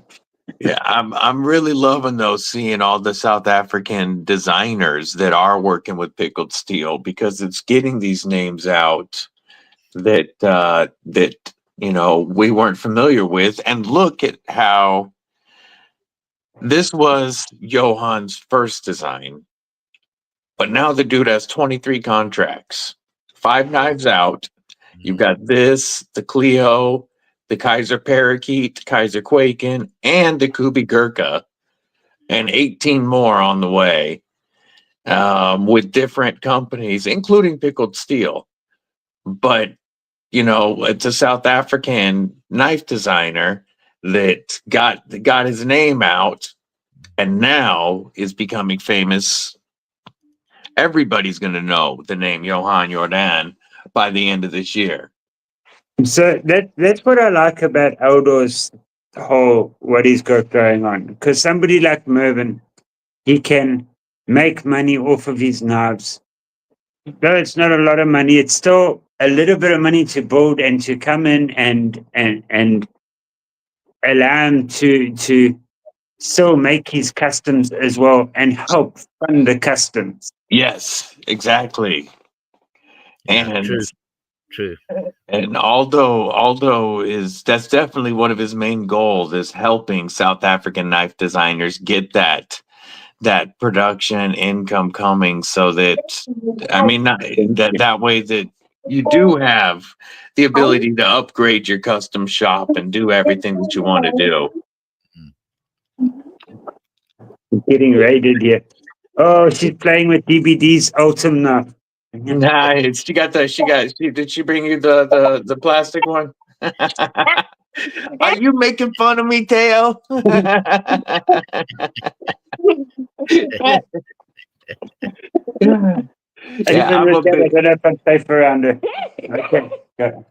I'm a big fan of Ultim as a scale material, Mervin. Like, I have 17 Ultim knives. I love Ultim, and so they always give me crap about the plastic knives. They're beautiful, man. They're beautiful in their own right, eh? Yeah, I love Ultim. I like the color, but I also like being able to see the internal workings of the knife. Okay, that's cool. And plus, it's a lightweight, strong material that doesn't transfer cold to your hands. But the Yeah. biggest thing is I really like the ability to see the inner workings of the knife. Oh, that's beautiful, man. It's another aesthetic thing, It's Yes. mm, And that's one of the coolest things about the knife world today is there is so many options available to us. When it comes to, we were talking steels earlier, when it comes to handle materials, when it comes, types of knives, price ranges, As a kid, the knife world is better now than it has ever been, for sure. well, I must say, South African knife scene has exploded. There are just so many new knife makers and great knife makers with so many ideas. So yeah, we're probably in like the boom period of knife making in South Africa. It The sure seems like it. Yeah, yeah, and I must say, programs like Forged in Fire, I think probably had a lot to do with that. And the only misinformation is that all the people watch that think that the only way to make knives is by blade smithing. Yeah, by banging it out. Yeah, yeah. So hence the reference to us as knife making light. You know. I, I was explaining to Francois because he wasn't too sure what Ultim is today. And I said to him, no, it's just, in McDonald's. I said to him, you've seen it before. And I said, have you ever seen when they're cooking something or they're making a burger at McDonald's, they pull their tray out and then they get the patty and put it on the roll? I said, that's Ultim. He's just bragging about his recycled plastic. Because we're talking about your Ultim today. Yes, Francois, I am a bit of an Ultim fanatic here, and it is one of my favorite knife making materials. Uh, Definitely my top scale material, and so I have quite a bit of it. I get a lot of crap for it. I don't care. They're all just jealous because their Ultim collection ain't like mine. You're Be right. So I don't have a shady. single one. What up, Be Shady? Ken Faulkner, member of Kripple Krew Inc. It's good to see you, homie. You know, but before, when people thought South African knife makers, obviously Chris Reeves comes to mind. Yeah. Obviously. Mm. And then in this, in like the say the knife tube community, people would see these crazy customs that are 3,000 US dollars coming, and that's all we saw on like MC's channel. Every once in a while on MC's channel, you'd see a $2,500 South African knife that was just insane. Mm. And it's been really eye-opening to me these last several months about the quality and the variety of amazing knives that you can get out of South Africa, but for actually crazy affordable pricing, like yours, like Blixum, the it's not the $3,000 US that people were thinking after watching MC. You could actually get a fantastic knife handmade for less than $100 US, and that has been eye opening. And If hence you the had appreciation as well for what you guys are doing in getting our name out there and showing what it is that you can actually get. And it's quality stuff, I must say. You're not getting any, I don't know what to say. Ding dong. Yeah. You're not getting any crap. You're getting a proper, well-made knife with proper material. There's Francois in my picture. Did you just go back? That was this one? Francois. Yeah, there's a little video there which I took. That is Francois. He's just right behind me there, and there's Paul Ruert. That is my bit there, and can't remember who that was. Yeah, so yeah, Francois was exhibiting just right behind me there. Yeah, it's funny. Yeah, I'm scrolling through while we're talking and just showing. So what is Baobab? Okay, Oh, so that's a place. That's a place. Yeah. Okay.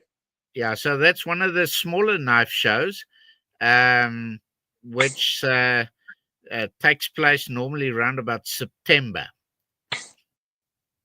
Yeah, so that's a knife. Oh, this is like a full kitchen set. Yeah. Yeah, that Ooh. yeah, there was some warthog tusk with some red ivory. There's some keychain knives. Yeah, there's that keychain knife, folks, that we were talking about earlier today. Yeah. I knew a nice little knife. There's also, for a lady, that's quite nice as well, for the fact that if it's small, it's discreet, and if she needs to slash to try and get away from somebody, or it's a nice knife for that. Yeah. That's a hippo tusk you were just looking at there. This one here? Yeah, that's hippo tusk with a nice red liner. Narrow tang. That looks really cool. I was rushing back so fast tonight. I didn't get to go square up with any hippos and knock their teeth out again. No more fresh tusks. No more fresh tusks. I was enjoying my conversation too much with Francois. I couldn't go knock a hippo tooth out. Because where he is, there's a lot of hippo. Yeah, Ooh, that's a wicked looking blade right there. Yeah, I'm actually busy with one currently. Where is it? It's those are some awesome designs. Yeah, so yeah, it is. Sorry, still. I've got some, but it's still way in the making. But that's it. Yeah. Very cool. Broke ass. What's going on, homie? William Hornbostel asks, are the tariffs affecting sending any stuff to the U.S.? I don't know yet. I think it's still too soon to tell. I know I got a package from there, and we worked it out to be the cheapest package I've ever got from there. But that's more to do with the courier companies and not loopholes, but the way to do things that I've since found out. But I need to send something over there to find out. So now, so you've got a better process for getting boxes back to you now? Yeah. So me sending a box over there with those pickled steels that I sent over was about 5,000 rand. Coming back, the last one that I got brought back was about 1,800 rand. This last package I got back with my bug out and my custom handles from Jimmy Crow there was 350 rand. So it's a huge difference. That's a big difference. A big difference, yeah. What is this red material I'm seeing here, Mervin? Wood. That's wood. That is maple burl that has been stained. That's been dyed red, yeah. That looks awesome. It's like we got... And that knife was so light, you won't believe it. It added paper tang, and because it's got no bolster, it was so light. There's a giraffe bone which has been jigged, the one with the white and the black. Yeah, that's giraffe bone, but it's been jigged and then in color inside the jigging. Gotcha. What skin is that on? For the pictures. So that is giraffe, ostrich shins. Ostrich shins? Yeah, Okay. yeah. So Somebody was asking about those on my video. Somebody was asking, where's that leather from? And I said I was going to ask you, and I didn't get a chance to. so that's the Oh, shin of the ostrich. Yeah, that's a nice little piece of leather Damascus.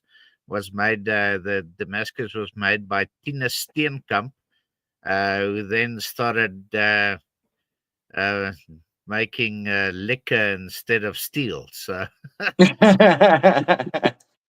with the hippo tusk as well, and there you can see the lanyard with Yes. the pouch. Yeah, Yeah, yeah, that's that a was a beautiful knife. beautiful knife. Mm. Oh, I see. I see the beginning stages. I'm going to show this real quick. These are early stages on his folders. what Very would one early of those stages. what would one of those knives have gone sold for? The one with the giraffe bone, for Oh, instance. like from these right here. Yeah, That say so that would go for about $1,800. the So $100 less and that 1800 comes out to 900. not just barely under, because that's right. You divide by 19, so it Yeah, comes out to $97, less Sure. than $100 Okay. for. I'm gonna pull it up again and show it again for that right there, handmade, beautiful work, just under $100 US. Awesome pricing. I hope I'm not going to mess up the market.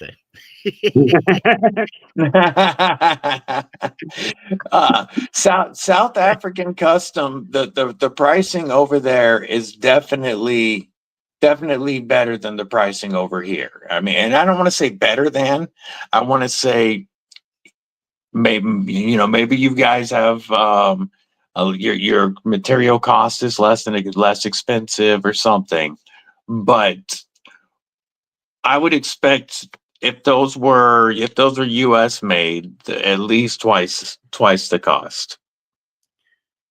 I Yeah, think everybody says you're the fine with exchange messing rate up. You can mess up the pricing market as much as you mess it want, up they with say.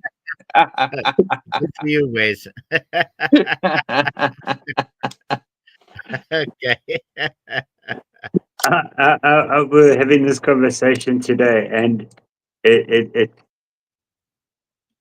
not saddens me, but to see how much the knives are going for here, and to know what they are worth over there, and knowing the time that gets put into those knives and all of that. So actually, before we came on the live, I mentioned to you, didn't I, about I can't go out and afford a fancy custom, but I still feel that they're very underpriced for the work that the guys are putting into them and that, and the material costs. Like when you put all those material costs together, it almost doesn't make sense how the guys are managing to like just survive on it. That's why we Yeah. need to get them many more orders. Be Shady, he like a lot of South African knife makers, he worked with N690 quite a bit to begin with, but now prefers to use 14C or even Magna Cut sometimes. Yeah. Yeah. Now See, I'm as the guessing market Magna Cut. Pardon. Go ahead, Mervin. sorry, as the market opens up for us and more steels become available, um, and we also very appreciative of the people that actually import these things, because it is quite pricey. And like I was saying just now, I think the exchange rate probably has a lot to do with the perception of what is cheap or not so cheap. Absolutely, the exchange rate is definitely where the the pricing difference is coming in. But I'll mess it up for you. So how much would it cost more over what we're talking about if somebody was wanting to do one of those in MagnaCut? Does that drive up the cost quite a bit for you? Yes, that would make quite a difference. I bought a piece. I still haven't received it. I actually ordered it the day before yesterday. But since it was long weekend with us, I'll probably get it on Monday. But for a 300 mil piece of MagnaCut, I think it was just over 4 millimeters thick, 40 wide, is just under $1,000. And So, what would that be normally if that was, say, 14C? sure, that would be quite a big difference. That would probably that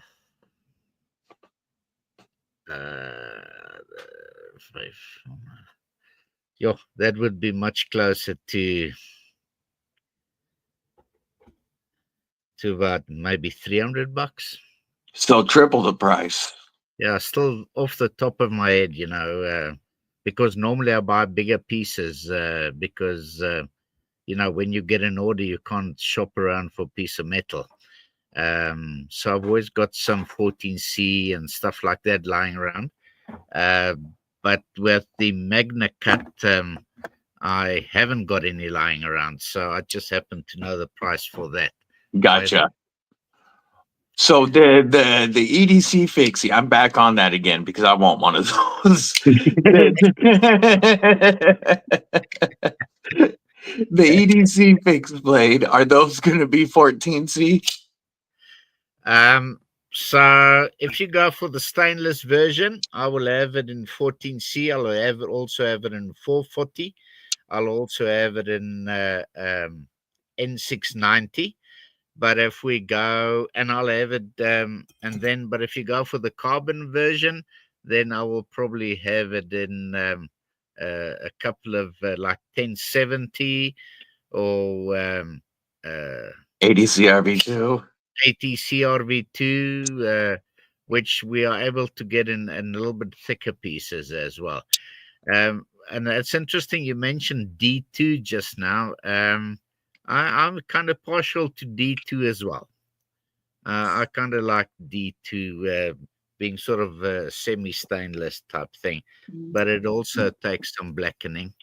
So, Yes. So I'll have it in different steels. Takes it nice with the blackening. Todd Carr asks, where are you sourcing your MagnaCut from? So we normally work through there are 3 or 4 guys in South Africa which help us get these things in, and there's a goldsmith and jewelry suppliers. Julian is probably one of the biggest players that get steel in from all over. And I think most of the other guys get it from Julian. Gotcha. Yeah, so they have these little online shops, and because being the country being not as big as yours, but pretty spread out. Pretty spread out. So we've got a couple of guys who have these on their online shops. Z's, Stefan Diedrichs, Piet Meyer at KMTS. So there are a couple of guys where we get the steels from, but where they get it from originally, I'm not 100% sure, but I think Julian will have something to do with that. Gotcha. And if it's MagnaCut, Todd Carr, it's beginning its life at Crucible in the U.S. At least for the moment, it's still the only place that can produce named MagnaCut. Now with Crucible's sale, I don't know if that's going to change, but currently all MagnaCut that's out there came from Crucible. They're the only ones Laren licensed the name to. But with Crucibles selling That's, I mean, I don't know if I don't know where the intellectual property of MagnaCut is going, because Laren still owns the recipe and the name MagnaCut. I believe they were actually passing out their recipes to get other people to make it before they closed. Were they? From the conversation on Tico the other night, which was busy happening before they shut down. That would be cool. I know Laren. I mean, I don't think Laren's the kind of guy that wants, wants it to disappear. He wants people to be able to use it. I'm going to grab some more water, gentlemen. I will be right back. I'll let Gareth run the interview for a moment. You never know what's going to happen then. So, what Afrikaans words are we going to learn today? Quickly, before that. Oh, wait, we got another teacher at the top there still. Sorry, I can't. Do you play around with a lot of synthetic materials other than the Makata? So, once again, very much what we can lay our hands on. So Tufnol has been around quite a while. It's always a good thing to use for the knife industry in terms of hunting, because, it can take all the blood in the water and stuff. And then obviously G10, which is always a great option and gives a total different look. The carbon, what do you call it? The woven one. Carbon, the shredded or the fat carbon? The fat carbon now is, but once again, it becomes pricey because somebody's bringing in these things. Yes. So there are a couple of people which are making stuff in South Africa.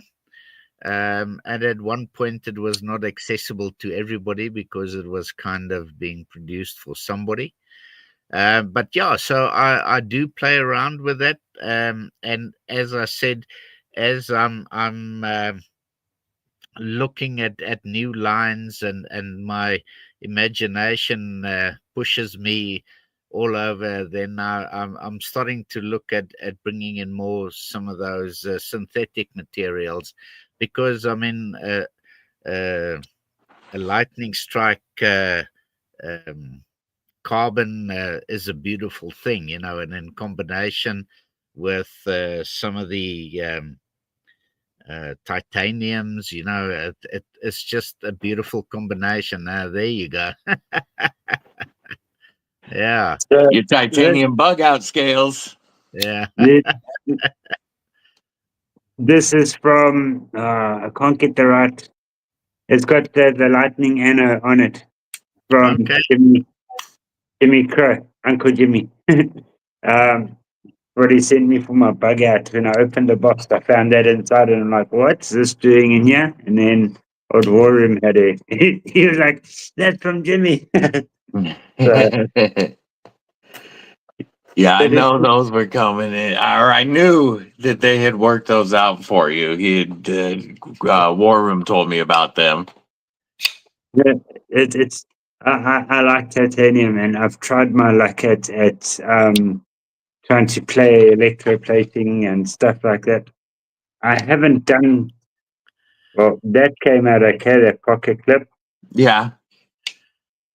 The other side not so good. You can see it like it's blue and then goes back to silver in a way. Now, we thought that you planned it like that. That's what I would have said. I would have at least said I did. This knife kicked my butt at that sort of stuff.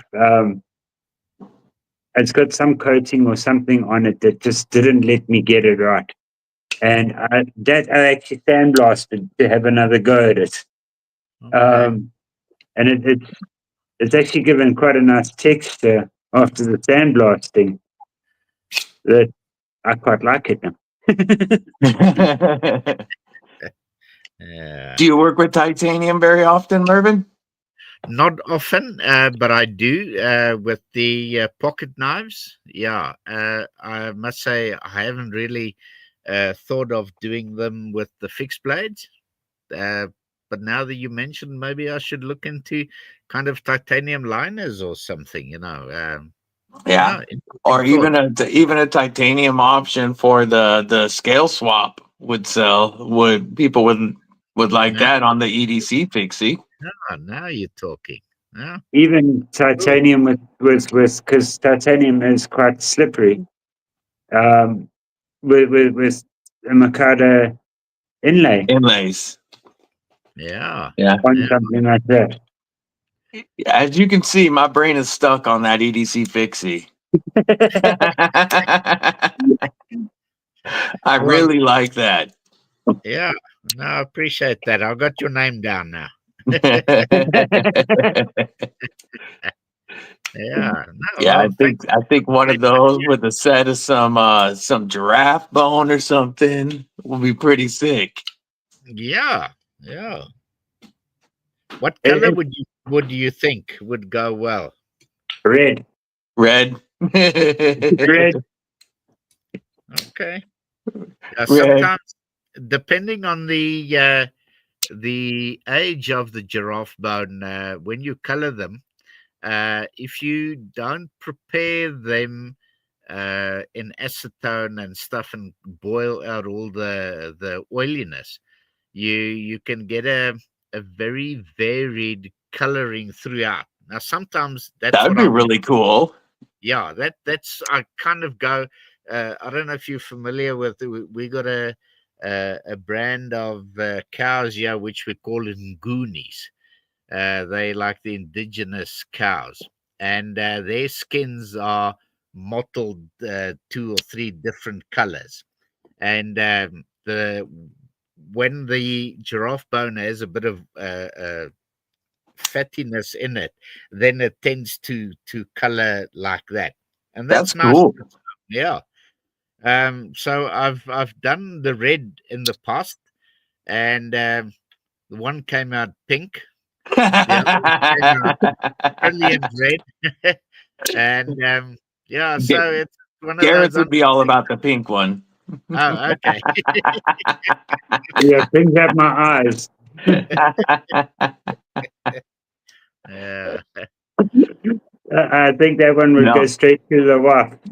no. I honestly, like I saw. I'm not big. I'm not a big blue knife guy. Normally, I'm not just not blue's not one of my colors. But Justin from Blixum had some giraffe bone that had been dyed blue, and that looked sick. You know, it took the blue really, really well. Yeah, green. I'm with Gareth. I'm big into green and or black, and or for me, if it's not green or black, then it's typically Ultim. Your ultimate just looks like this. I didn't say It's beer. that. Yeah, It's he's beer. more like somebody that hasn't drunk enough water. Somebody that's been drinking, had a shot of vitamin B and a lot of energy drinks. Yeah. So it seems like you've got quite a few projects going right now.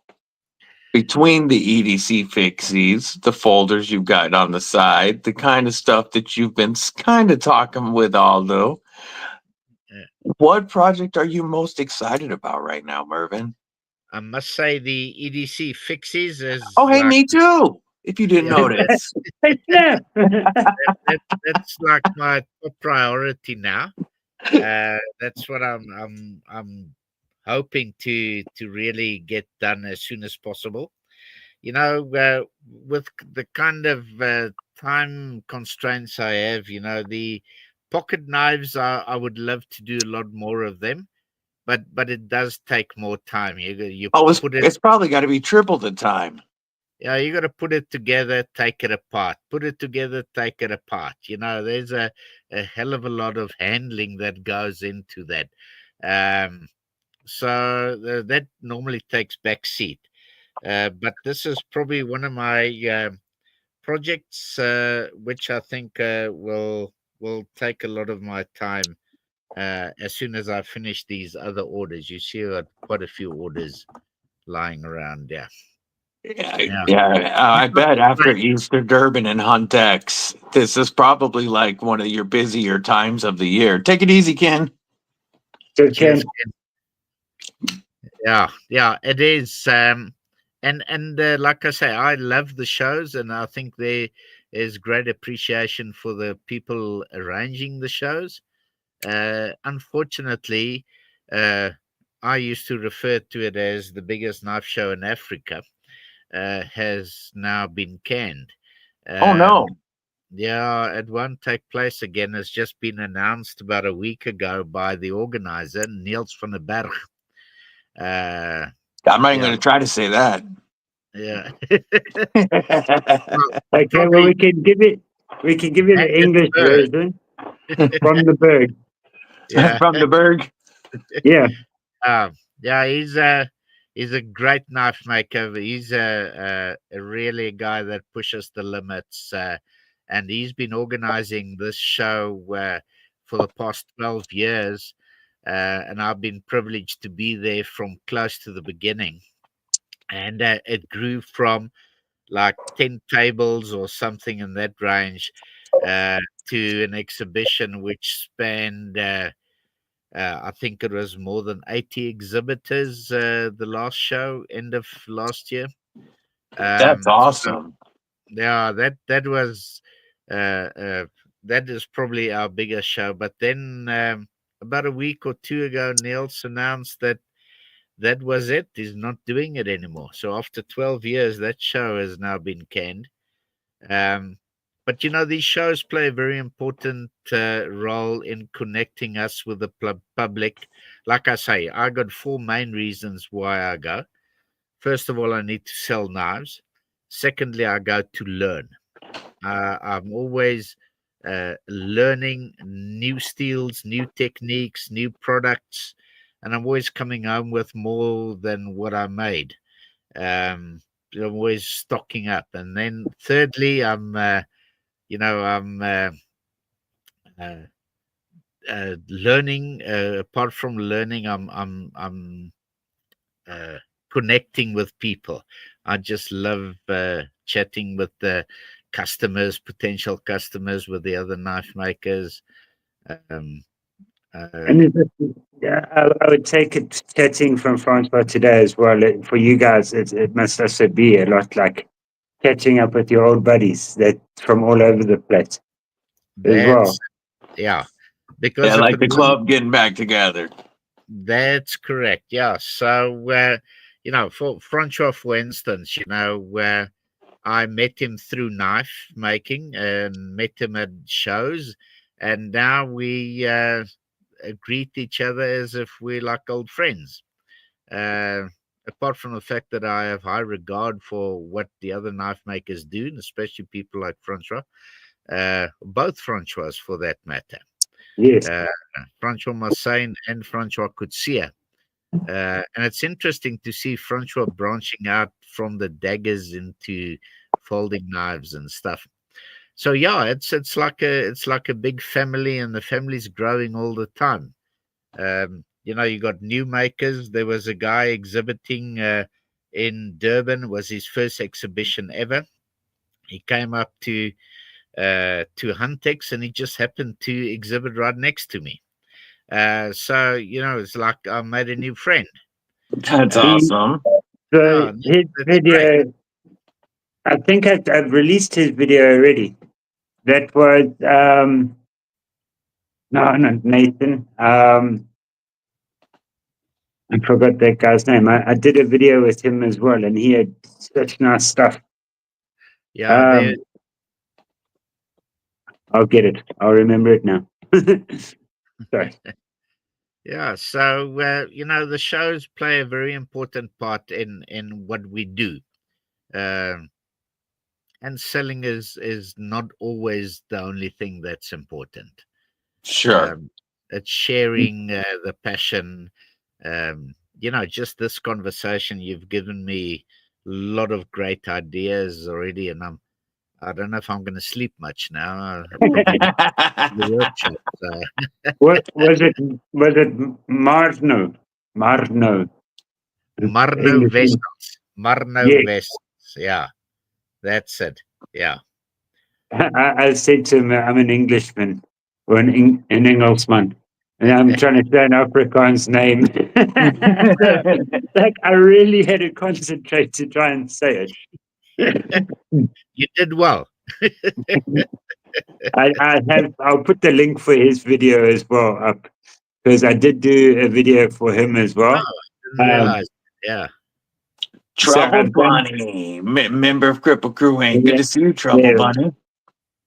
Now, I do know that it's starting to get kind of late there. I want to see if anybody in the chat has some more questions for you, but I also just to thank everybody for hanging out. I can gift 5 memberships real quick, and I'm gonna see who gets those. Let's see who got the new members. JD. B. Shady, Derek For Real, Jason Beecher, Wayne O, and Kevin Santer. That was a good draw. Welcome to Kripple Krew Inc., gentlemen. And hopefully you like it and you decide to keep the membership. But if not, enjoy it for 1 month for sure. Welcome to Kripple Krew Inc. Everybody show those badass emojis to give them your welcome to the crew. Before you go, can I just ask that everyone just keep Tim B in their thoughts? He had to go off to hospital again. I haven't heard an update how he was. He said they found blood in his bag for draining his lungs and that. Oh no. And he didn't sleep very well. When I was speaking to them, they were doing their 2-hour drive to the hospital. So if everyone can just keep him in their thoughts, please. Absolutely. Now, does anybody in the chat have any questions for Mervin that they would like to ask while we've got him here? Now, probably going to try to connect up with Mervin again in the future and have him back on, especially around the time that those EDCs are ready to go, and get everybody to check those out when those are ready. Because I have a feeling those can be pretty popular over here. I think that's it. Yeah, I appreciate that. I'm looking forward to that, and that would be my privilege. And thanks for having me, man. I really absolutely. Thank you for coming on. I've definitely. Yeah, I try to keep the time in mind, because even though it's going on noon for me, I know it's later for you guys, but I always enjoy these chats and getting to know and know you and your process. Yeah, absolutely, everybody. Thank you for keeping Tim B in your prayers.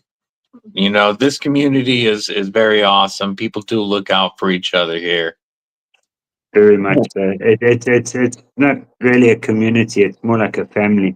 Yes. So it's everybody's very close with everybody, and that's the nice thing with it. And that's why welcome to the family. Definitely, definitely. Yeah. Now we got another member. And Warren says he's going to get a Mervin blade after Blade Show. No, because I know Warren's meant to be saving for Blade Show. Yeah, he's supposed to be. He can't buy knives anymore until after Blade Show, until he the next keeps telling night. me I'm not buying enough, and then hey, check what I got. Hey, check what I got. I'm like, what are you doing? You said you can't buy enough. He's my type of guy.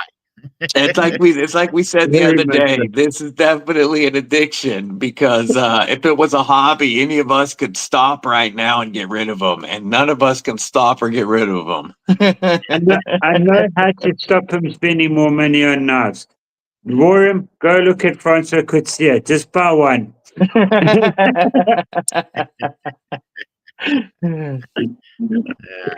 Yeah, I look forward to bringing Francois on as well. He makes some really expensive stuff, but really good. When you see it, it's more the materials that's the cost than anything else. Sure. And then he does some other cheaper stuff as well. So, and it's the same like Mervin. Mervin's got some really good cheaper stuff, and he's also got some really good expensive stuff. It's all good. So War Room says, I'm an addict. My name is Chris.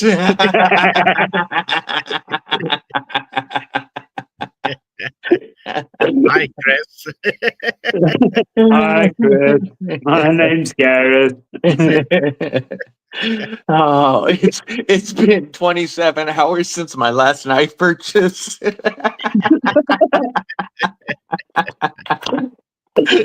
can't say that. I can't say that. I bought two, one for me and one for War Room. A bladed ginger geo.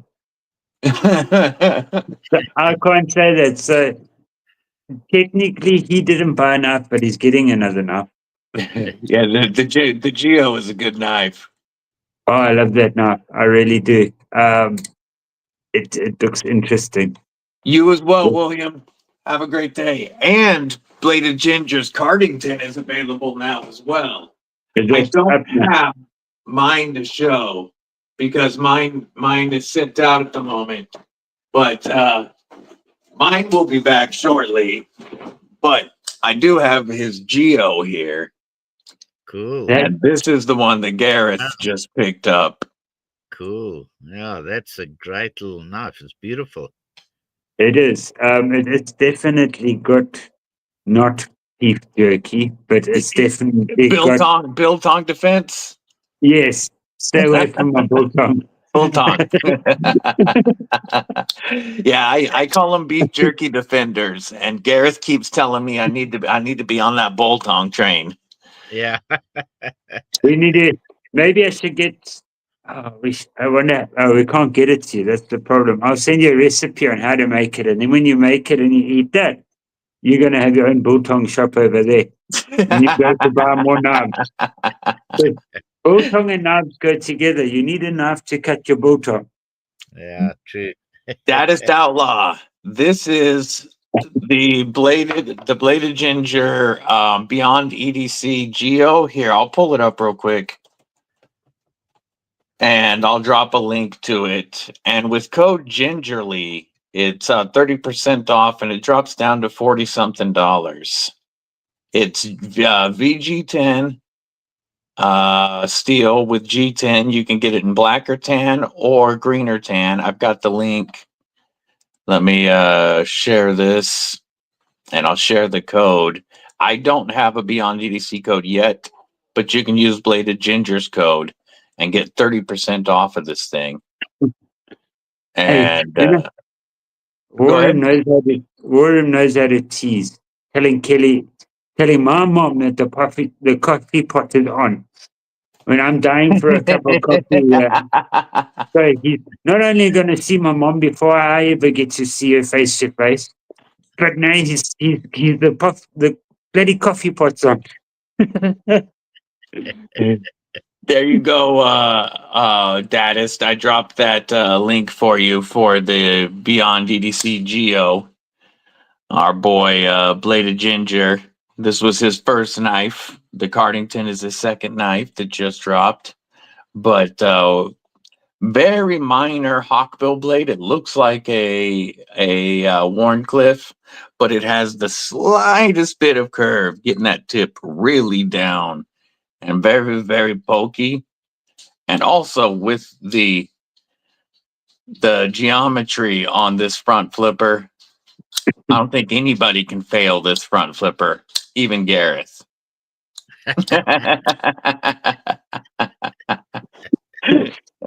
Just you wait. I'm learning my front flippers. I've got one. See, No, there you I've got go. it. There you go. The Tenable Rafe. The Ah, Roselle. Getting it down. And that one does have kind of a slicker front flipper, too. That one's not the easiest. no, it's my fault. My fingers are 3 times your length. Before we wind this down, gentlemen, Mervin, is there anything that you would like to add? Anything you'd like to show? Anything you have for the Kripple Krew? Not at this point, but I soon will. But I do want to express my appreciation. It really was great. Thanks, Gareth, for the initiative. Thanks to all the guys. Anytime. Yeah, and it is just great being on the show, and I hope we can chat again. Yeah, so my appreciation is the only thing I can offer. Well, I appreciate it. You're definitely welcome, and I appreciate you coming on the show. And we will absolutely do it again, especially when my EDC Pixie's ready. Okay, well, let's get moving on a few more shows to be able to fill the box that I'm going to be sending over. Yeah, there we go. And to the Kripple Krew, I appreciate everybody hanging out and spending Saturday with us. I always enjoy the South African Saturday chats, and I hope you guys do as well. And I definitely want to give our brother Gareth a shout out for all the work that he does trying to make sure South African knife makers' names get out over to us on this side of the world. He has been pushing South African knives as long as I've known him. He's the one that got pickled steel in front of everybody, and he's the reason that all of these awesome customs and such are getting in front of us. And I want to thank you, Gareth, and thank you for setting up today for sure. And that South Africa has a good knife ambassador in Gareth. Thank you. I might not be able to make a knife, but I can sure show them. I can do my part. And one more time, thank you, Mervin. I really enjoyed our chat. I'm looking forward to what you've got coming. I appreciate that. Thanks for having me. Everybody has a killer weekend. Make sure you support all the other Knife Lives this weekend if you can. And stay safe, stay frosty. Most importantly, stay deadly.